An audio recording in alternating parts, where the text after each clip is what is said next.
2026 bio paper එකකට ලියන ළමයින්ට සමහරලාට මේ දවස්වල පොඩි ප්‍රශ්නයක් ඇති. මේ දවස් ටිකේ අපි මොකද්ද කරන්න කියන එක. පොඩි යෝජනාවක් දෙන්නම්. මෙන්න මෙහෙම.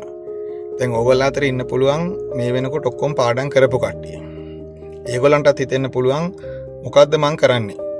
දැන් මේ දවස්වල ඒගොල්ලන්ට පාඩම් කරාම සමහරලාට පාඩම් කරන ඒවා දැන් මම කියන්නේ පාඩම් කරපු කට්ටියට. පාඩම් කරපු කට්ටියට සමහරලාට මේ දවස්වල පාඩම් කරන ඒවා ඔලුවට යන්නේ නැති වෙන්න පුළුවන්. සමහර ආයි පාරක් එකම පාඩම් කරනවා නිකන් බෝරින් වගේ දැනෙන්න පුළුවන්. ඒ වගේම තව සෙට් එකක් ඉන්න පුළුවන් පාඩම් නොකරපු කට්ටිය.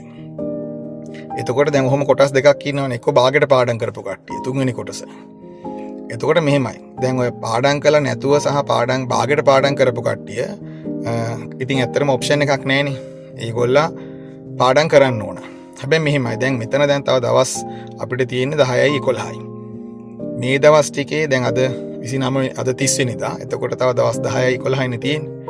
එතකොට ඒගොල්ලන්ට මුළු සිලබස් එකම සම්පූර්ණයෙන්ම හැම එකක් දෙන ඕනම එකක් ලියන්න පුළුවන් විදිහට ඉන් ඩෙප්ත් පාඩම් කරගන්න ඇත්තට මේ දවස් 10 මදිනේ. එතකොට ඒගොල්ලන්ට කරන්න තියෙන්නේ පාඩම් නොකරපු කට්ටියට සහ භාගයක් පාඩම් කරපු කට්ටියට වැඩිපුරම ලකුණු ගන්න පුළුවන් සෙක්ෂන්ස් ටික පාඩම් කරගන්න. අපි තුමා කොටසක් සමහර ඒවා පාඩම් කරලා තියෙනවා නම් ඒ කොටස් නැවත බලාගෙන ඒවෙන් උපරිම ලකුණු ප්‍රමාණයක් ගන්න විදිහට හදාගන්න. ඊට පස්සේ ඔයගොල්ලෝ දන්නවා සිලබස් එකකින් 50ක ප්‍රතිශතයක් තියෙන්නේ. නැත්නම් පේපර් එකෙන් 50ක් කියන්නේ යුනිට් 4 and 5.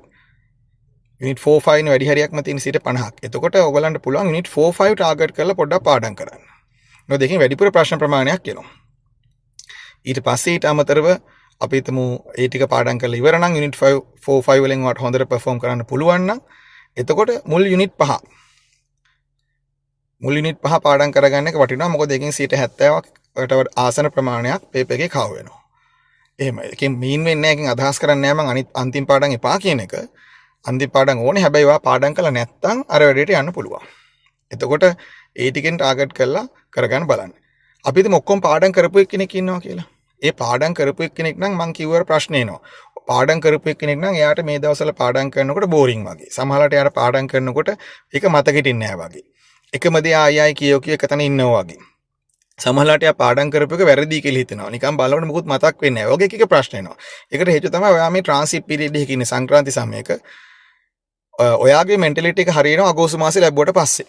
ඒකින්ද ඒ වගේ අය මේ වෙලාවේදී කරන්න ඕන. ඔයා පාඩම් කරලා ඉවර නම් පුළුවන් තරම් ප්‍රශ්න කරන්න. පුළුවන් තරම් ප්‍රශ්න කරන්න. ඔයගොල්ලන්ගේ ක්ලාසස් වල කරලා තියෙන මොඩල් පේපර්ස්, යුනිට් පේපර්ස්, පස්සේ මොන හරි කරලා තියෙන යුනිට් පේපර්ස් ඒවා ආයි කරන්න. දැන් මෙතනදී මම කියන්නේ උත්තරයක් දන්නේ නැති ප්‍රශ්න පත්‍රයකට ලියන එකට වඩා හොඳයි.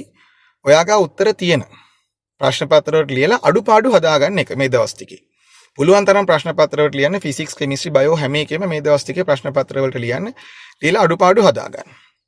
ඊට පස්සේ බයෝ කරන ළමයි අගෝස්තු 2 හෝ 3 ඉඳන් සම්පූර්ණයෙන්ම බයෝ සිලබස් එකයි පාඩම් කරන්න. එතනදී ෆිසික්ස්, කෙමිස්ට්‍රි ආයි පාරක් බැලුවට නොබැලුවට කමක් නැහැ. ඒ කියන්නේ ෆිසික්ස්, කෙමිස්ට්‍රි ලොකු දේවල් කරන්න යන්න එපා ඒ දවස් ටිකේ. සම්පූර්ණයෙන්ම ඔයා සතියක් විතර කාලයක් වැය කරන්න ඕනේ බයෝ එක්සෑම් එකට ඉස්සෙල්ලා බයෝ පාඩම් කරන්න. සම්පූර්ණයෙන්ම පාඩම් කරන්න. එතකොට ඔයාලට පහුගිය දවස්වල කරපු පාඩම් වල ඒවා එහෙම මතක් වෙයි. ප්‍රශ්න පත්‍ර වරද්දාගත්ත ඒවා ප්‍රශ්න පත්‍ර වරද්දාගත්ත ඒවා මතක් වෙයි. ඉතින් සම්පූර්ණයෙන්ම එකපාරක් නැත්නම් දෙපාරක් සම්පූර්ණයෙන්ම මුළු සිලබස් එකම කියවන්න ඕනේ. සම්පූර්ණයෙන් පාඩම් කරපු ළමයි විභාගයට යන්න ඉස්සෙල්ලා සම්පූර්ණයෙන්ම කියවලා යන්න. එතකොට ඔයාලට තේරෙයි අර ඔයා ටර්ම් ටෙස්ට් වලට පාඩම් කරන්න කිට් වෙලා ආන්ගේ මෙතඩ් එකට තමයි අවසාන සතියේ පාඩම් කරන් යන්න ඕනේ. එහෙනම් හැමෝම හොඳට පාඩම් කළා විභාගේ හොඳට ලියන්න. හැමෝටම ජය. හොඳ ග්‍රේඩ් එකක් හැමෝම අරගන්න.